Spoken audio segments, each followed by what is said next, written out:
আসসালামু আলাইকুম। আলহামদুলিল্লাহ, অবশেষে আমি আমার বন্ধুর জন্য অনেকগুলো টাইগার মুরগি নিয়ে আসলাম। তো এখানে কতগুলো টাইগার মুরগি আছে আর কত করে আমরা ফিস কিনছিলাম সবকিছু আজকে ভিডিওর মাধ্যমে বলার চেষ্টা করবো ইনশাআল্লাহ। তো সকাল সকাল ঘুম থেকে উঠার পরে খামারে যত কাজগুলো আছে সব কাজ শেষ করে আমরা চলে যাচ্ছি আমাদের ক্ষেতের দিকে রওনা হয়ে। এর কারণ হচ্ছে আমাদের যত ক্ষেতের মধ্যে যত ধান ছিল সব ধান ফেঁকে গেছে, এগুলো কেটে ফেলতে হবে। তো এখন আমরা চলে আসলাম আমাদের মূলত ক্ষেতে। এটা হচ্ছে আমাদের ক্ষেত, কালকে অনেকগুলো ধান কেটে ফেলছে, আজকে অর্ধেক ধান ছিল, সেই কারণে এই ধানগুলো কেটে ফেলতেছি।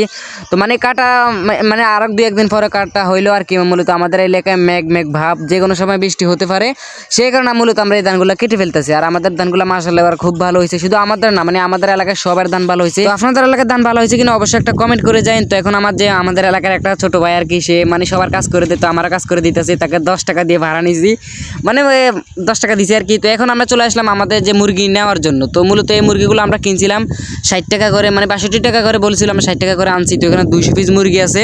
তো আমার বন্ধু মূলত আমার দেখা দেখি সেও ফেলার একটা ইচ্ছে হয়েছে। তো আমাকে বলছে যে ভালো একটা টাইগার মুরগি আমাকে কিনে দে, তুই তো এগুলো ভালো বুঝোস, তুই এগুলো দেখে কিনে দে, তারপর আমি জিতবো ইনশাআল্লাহ। তো তার কথা শুনে তার সাথে আমি চলে গেলাম আমাদের এলাকার, আমাদের চাঁদপুর জেলার ভিতরে একটা খামার আছে, সেই খামার থেকে আমরা এগুলো সংগ্রহ করছি আর কি মূলত।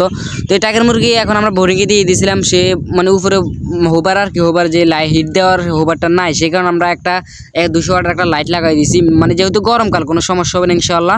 তো এই টাইগার মুরগি আপনারা চিনবেন কীভাবে? টাইগার মুরগির ফাগুলা বেটে বেটে থাকবে আর একটু মোটা মোটা থাকবে, আর কল্লা মাথা, মূলত মাথাটা একটু বেটে এবং মোটা থাকবে আর কি। তো এই হচ্ছে আজকের ভিডিও। তো সবাই ভালো থাকবেন, নিজের প্রতি খেয়াল রাখবেন। আসসালামু আলাইকুম।